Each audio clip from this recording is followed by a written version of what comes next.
Hi, welcome to this session. In this video, I am going to talk about how do you set up your laptop for developing on an AWS environment. People ask me whenever we talk about developing AWS, which helps in programmatically connect to the AWS environment. So I am going to talk about how are you going to set up your laptop for a development environment, be it a program like Java or a Python, or you want to work with your CLI commands. So let's get started. So in this video, what are the prerequisites that we need? You should have an AWS account created, preferably in the last 12 months, less than 12 months, so that you can make use of the free tier usage. Please check out my other video, how do you get started with AWS for free, in case you want to create your own free account. There are a lot of services available for free. So when you create an account, you will get a root user, and that is not a good practice to use. It is recommended that you create an IAM user, and I'll show you quickly how do you create an IAM user if you are still working with a root user. And once you create a user, we need to provide programmatic access to the user so that we can connect using an AWS CLI or using an SDK. So which means that we need to have an access key ID and a secret key ID, and you should have an IDE that you are comfortable to work with. Say for example, you want to work with an Eclipse or an IntelliJ, or if you are trained working with Python, you should have a PyCharm or a Jupyter notebook kind of things. Okay, so let's get started. What are the different ways that we'll be able to access AWS? So there are predominantly three ways. One is using a management console, that is browser interface, and this is what generally people get started with, because this is one of the simplest ways to use it. And you can start using a CLI command, which is nothing but you execute a command on your laptop. You can create a script and then execute it. It is going to be executed on the AWS environment with whatever the AWS services. Or programmatically, if you want to access using a Java or a Python, we use an AWS SDK, which is basically there are plugins for multiple languages like Java, Python, Go, C#, .NET, and Ruby.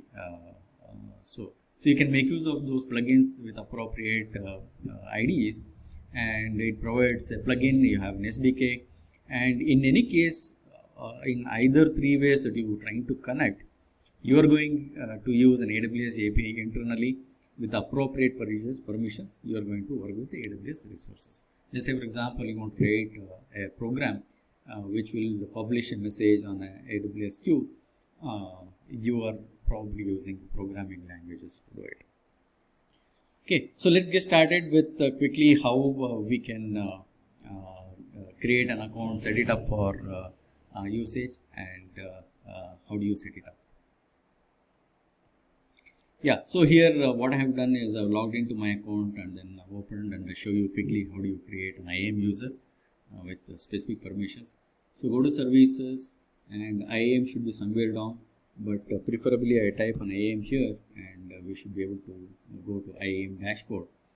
So here for this purpose, we are going to create a user and then create credentials, and those credentials are the ones that we are going to use. So click on users here, add user.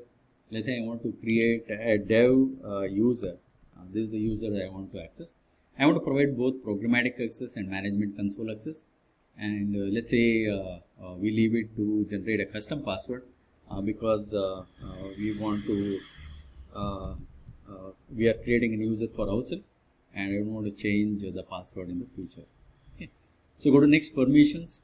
We are going to add, let's assume we are going to add quick permissions to this user with an existing policy. So let's say this user is working on SQS, and I say provide full SQS access. Maybe he wants to work on an S3. I want to give full S3 access. For now, I'm trying to minimize this with minimum permissions. Okay, only three services. If you are a user where you are creating for yourself, you can as well grant administrator access. This is good for development and testing. If you are doing on your own, and in a typical environment, we give the release privilege permissions. Go to tags, add a tag. Let's say, for example, I want to add name is development user, and this user belongs to a project called demo project. Tag is always a useful feature. And go to review. This is the user I'm creating. These are the policies that is associated, and create a user. So in AWS, once you create a user, you will get credentials. The only time you can download credentials is at this process. If you forget, you may not be able to retrieve the same access key ID for the secret key for this access key ID, but you have to create a new one. So that's a lengthy process. Download this CSV. This CSV contains the credentials that what we have seen, and we will be able to use this. Close this, and we have a user created here. And let's open this file. This is a user we created, and there is an access key, and there is a secret key. Don't worry, I'm going to delete this secret key once this demo is done. So even if I show it, I will not be able to make use of this. So we need these two information to configure my client, like CLI command or SDK, so that it connects to my account. Okay. So once that is done, let's open a command prompt. And before that, we need to go and install a CLI interface program.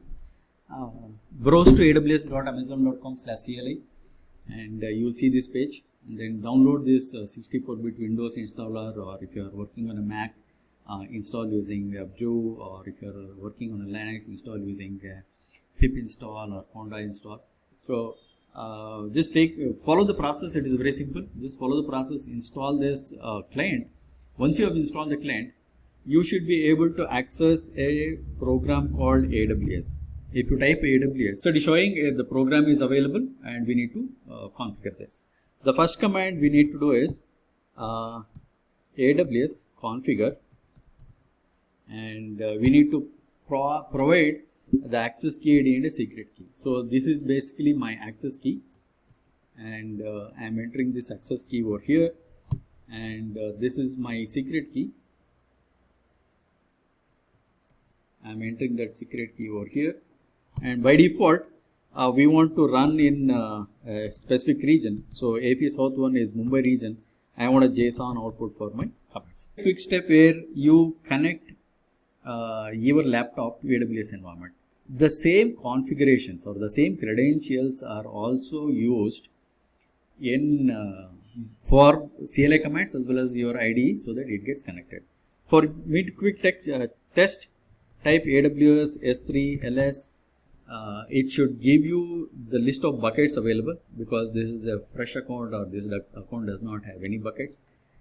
It should not give any error. The whole point is it should not give any error.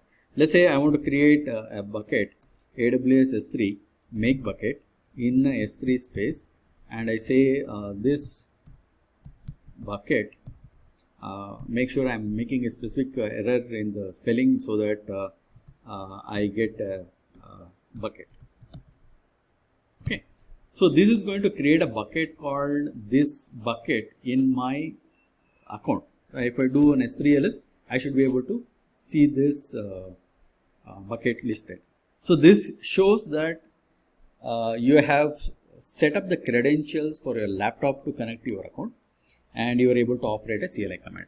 So you can go through this website AWS amazon.com/CLI, and you have a huge set of references for every command that you want to work with.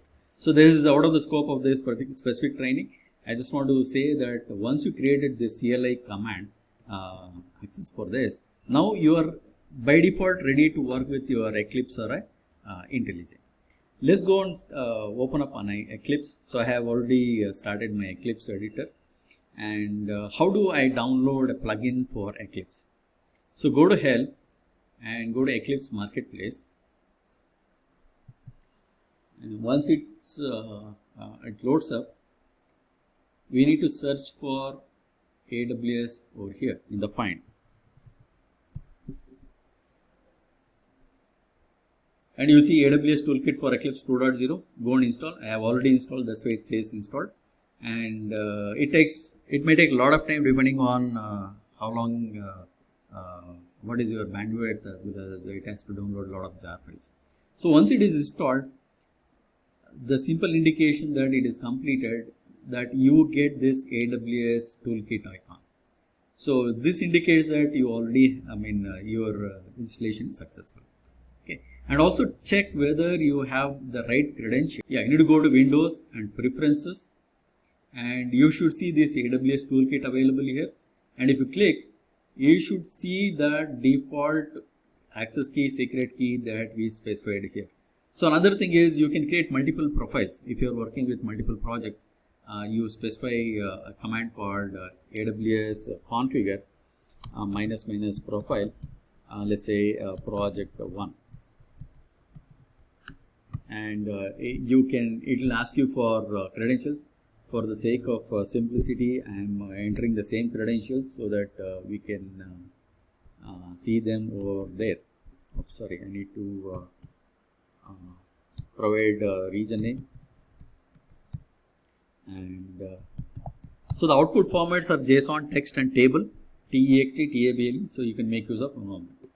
So let's say if I come back and reload this, Windows and Preferences and Toolkit, I should be able to see this project 1 credentials also available here. Okay, I can make use of this. So if you are working with multiple projects, you can create and then use the appropriate credentials for them. So you're all done to connect. Let's take a quick example of an S3 demo, which is a built-in program, and we can run that. Okay, so click on this AWS icon and create a new AWS Java project. We are talking about S3 demo, and I want to make use of this S3 sample and application.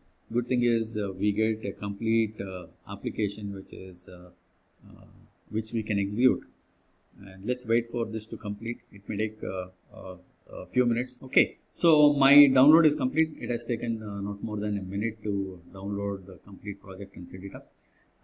So the advantage is you have the Maven dependency pom.xml already available for you. Okay, so this talks about what is the dependency available, and this is a sample S3 program which we can look at from here, which connects to my account, creates a bucket, uploads a file, and a few things. Let me make it a full screen. So what are the simple steps? First thing in Java is create and get the credentials from wherever we created. Let's say I created a credentials. Let me go and look at what was my credentials. It's called project 1.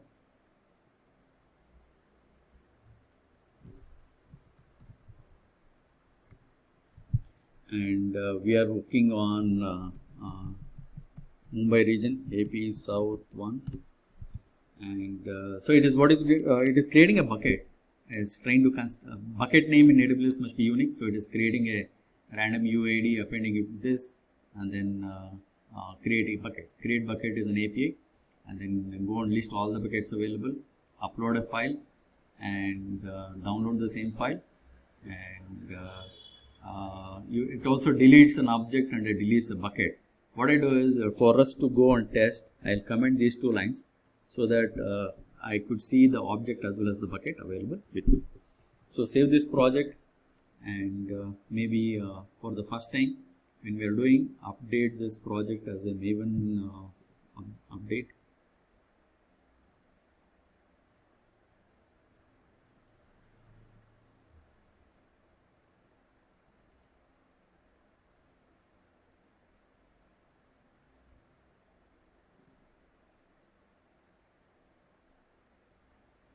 Right, we are good.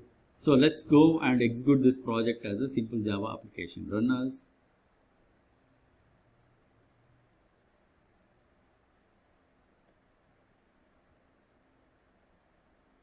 as Java application.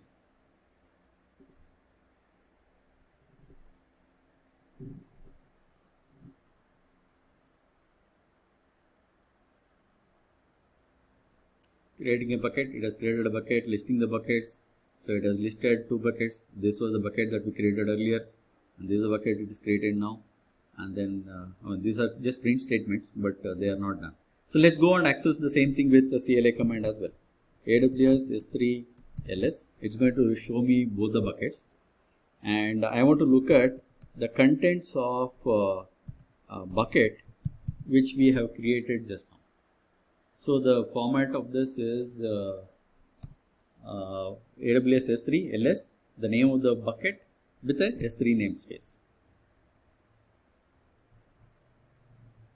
So it says my object, it's there. So I don't have any files over here. I want to download this. So AWS S3 copy.